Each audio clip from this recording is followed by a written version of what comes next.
آپ نے دیکھا کہ مریم صاحبہ نے کوئی پولیٹیکل سٹیٹمنٹ نہیں دی تھی، صرف اپنی اوپننگ، کلوزنگ، تقریب سے خطاب اور اخبار کے اشتہارات، 100 دن، جو کچھ بھی ان کے پروجیکٹ تھے وہ صرف اس کے اوپر رہ رہی تھی۔ جب سے وہ وزیر اعلیٰ بنی انہوں نے کوئی پولیٹیکل سٹیٹمنٹ نہیں دی، لیکن آج اچانک انہوں نے ججز کے اوپر چڑھائی کی ہے، جس طریقے سے الفاظ استعمال کیے، یہاں تک کہہ دیا کہ ججز کے ضمیر جاگے نہیں ہیں۔ موجودہ سپریم کورٹ کے ججز کی بات ہو رہی ہے، انہوں نے کہ ان کے ضمیر جاگے نہیں ہیں بلکہ ضمیر بکے ہیں۔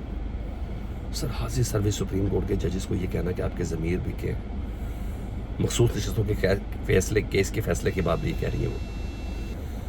اب وقت کا وزیر اعلیٰ کہہ رہا ہے چاہے تو سپریم کورٹ ان کے خلاف توہین عدالت انیشیٹ کر سکتی ہے، چاہے تو ان کو وزیر اعلیٰ کی نشست سے ہاتھ دھونا پڑ سکتا ہے، مگر یہ مریم نواز صاحبہ کی خواہش ہو سکتی ہے۔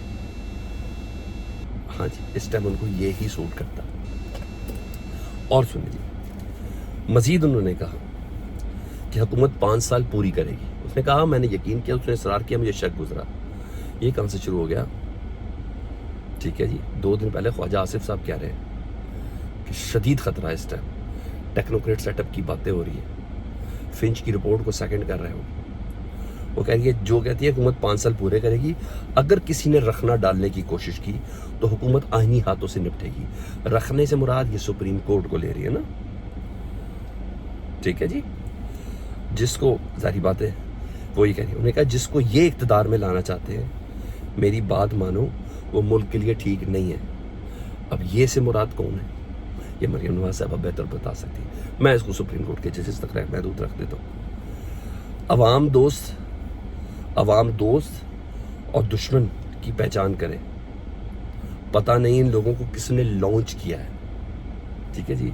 سپریم کورٹ کو یہ سب نظر نہیں آ رہا، تو مریم صاحبہ سیدھا سپریم کورٹ کے اوپر اٹیک پر آ گئی، اور اب یہ معاملہ نواز شریف صاحب بھی شروع کریں گے، کیونکہ وہ لائنز اچانک سے جو ان کا سوئچ آن ہوتا ہے نا اگنیشن، آپ نے ہمیشہ سے دیکھا کہ خاموش تو بہت عرصہ خاموش تھی، پہچانے کے جملہ بولا کہ اس وقت آپ کی ضرورت ہے۔ تو یہ چیزیں صنم جاوید صاحبہ سے متعلق انہوں نے بات کی نا، کیونکہ خواجہ سعد رفیق کا بس بہت ہو گیا، صلہ رحمی کا مظاہرہ کرے۔ وہ کہتی ہیں خاتون نے جرم کیا تو معصوم کیسے ہو سکتی ہے؟ ایسے معاملات پر ہم کان اور آنکھیں بند نہیں کرنی چاہیے، ہمارا ملک ہے، ہم اس معاملات کو روکیں گے۔ اچھا جی، مریم نواز صاحبہ اب یہ والے دعوے کریں۔ اچھا، مریم نواز صاحبہ کی جتنی بھی گفتگو ہے نا، بینگ اے کمیونیکیشن گائے، اس میں بکلاہٹ ہے، اس میں وہ نوشتہ دیوار پڑتی ہوئی نظر آ رہی ہے، ان کو اپنے معاملات بہت حد تک کلیئر نظر آ رہے ہیں۔ اور ساتھ ساتھ ان کی اس گفتگو میں سے ایک اور چیز بھی اخذ ہے کہ اگر یہ 2 راتیں بہت بھاری ہیں پی ٹی آئی والوں کے لیے، ان کے ورکرز اور ان کے سپورٹرز کے لیے، جو پی ٹی آئی کے سوشل میڈیا جو مین ہیڈ آفس کے لوگوں کے گھروں میں کریک ڈاؤن شروع ہو چکا ہے، صبح کچھ گرفتاریاں بھی ہوئی ہیں، ان کو اٹھا کے لے کے بھی گئے، کم از کم پنجاب کی حد تک مریم نواز صاحبہ کچھ ایگریسو کام کرنے جا رہی ہے۔ تو یہ چیز ہے، تو یہ 2 راتیں مجھے لگتا ہے آج کی رات اور کل کی رات بہت زیادہ بھاری ہوگی۔ ادھر الیکشن کمیشن کا اجلاس 2 دن سے جاری ہے، کوئی فیصلہ نہیں ہو سکا، کوئی چیز فائنل نہیں ہو سکی۔ کل ذرائع کے ذریعے خبر دے دی گئی تھی کہ 2 مہینے تک مخصوص نشستوں کا تفصیلی فیصلہ آنا ہی نہیں۔ جب تک 2 مہینے تک تفصیلی فیصلہ آنا ہی نہیں تو یہ ریویو کی طرف جا ہی نہیں سکتے۔ تو بہرحال اس ٹائم یہ بڑا ہے کیونکہ الیکشن کمیشن کے سٹانس کے اوپر نواز شریف صاحب نے چلنا ہے، تو وہاں ابھی تک فیصلہ ہے نہیں، لیکن یہ طے ہے کہ انہوں نے سپریم کورٹ کے سامنے کھڑے ہونے کا فیصلہ کیا، کیونکہ ان کو بھی ہوا انہوں نے بھری جن کو شہباز شریف صاحب نے بھری، جنہوں نے شہباز شریف صاحب پہ بھری۔ تو یہ چیز ہے، تو قانون سازی تو بہرحال نقصان تو ہو گیا گورنمنٹ کا، ان کی قانون سازی رک چکی ہے، 2 مہینے تک کم از کم ان کی قانون سازی کسی قسم کی آئینی ترمیم کوئی نہیں کر سکتے، کیونکہ ان کی 2/3 میجورٹی ختم ہو چکی ہے۔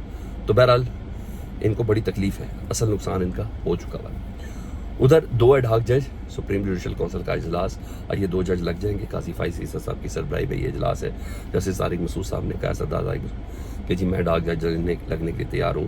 دوسرے جسٹس میاں خیل صاحب، انہوں نے کہا میں بھی جج لگنے کے لیے تیار ہوں۔ اب ظاہری بات ہے 6 ووٹ آ جائیں گے، 9 ہیں، 9 میں سے 6 قاضی فائز عیسیٰ صاحب کو مل جائیں گے، لیکن میری نظر ہوگی اور آپ کی بھی ہونی چاہیے جسٹس منصور علی شاہ صاحب کے اوپر کہ وہ کس طرح ووٹ دیتے ہیں، مخالفت کرتے ہیں یا حمایت کرتے ہیں۔ یہاں یہ چیز بڑی قابل غور ہے۔ ادھر 9 مئی کے کیسز میں ATC لاہور میں آپ کو یاد ہے لاسٹ ٹائم علیمہ خان صاحب نے بڑا شور کیا تھا کہ بھائی ہمیں بلائی جاتے تفتیش نہیں کرتے، یہ کب تک چلے گا، برداشت کی بھی ایک حد ہوتی ہے اور بہت کچھ کہا. تو جج صاحب نے کہا ہمیشہ آتی ہے، تاریخ ایکسٹینشن کرتی ہے ضمانت قبل از گرفتاری پر، کبھی اتنا شور نہیں کیا. انہوں نے کہا برداشت کی بھی ایک حد ہوتی ہے. تو جج صاحب کہتے ہیں اگلی سماعت میں کر دوں گا. تو جناب اگلی سماعت تھی آج، آخری موقع تفتیشی افسر کو دے دیا. انہوں نے کہا 6 اگست تک چلان جمع کرا دیں، نہیں تو میں تمام کی ضمانتیں کنفرم کر دوں گا. تو کم از کم ادھر پش تو ملا ہے ATC جج کو اس احتجاج کا جو عمر چیمہ اور علیمہ خان صاحبہ نے کیا تھا. رہی بات خابر منیکا صاحب کی، تو انہوں نے عدت پہ نکاح کا جو فیصلہ ہے نا مجوکا صاحب کا، وہ انہوں نے اسلام آباد ہائی کورٹ میں چیلنج کر دیا. اس کا مقصد صرف اور صرف یہ ہے کہ تھوڑا گند مزید پھیلایا جائے. جب بندہ غیرت سے ہاتھ دھو بیٹھے نا، پھر اس کو نہیں پتہ چلتا اتنی گندگی ہاتھ میں لگی ہے ناخن برابر، یا پورا ہاتھ یا چہرہ سب ڈوب گیا، جھجک جو ختم ہو گئی. یہ اپڈیٹس نہیں، فیڈ بیک سے متعلق ضرور آگاہ کریں. اپنا بہت خیال رکھیں. اللہم صلی علی محمد و آل محمد.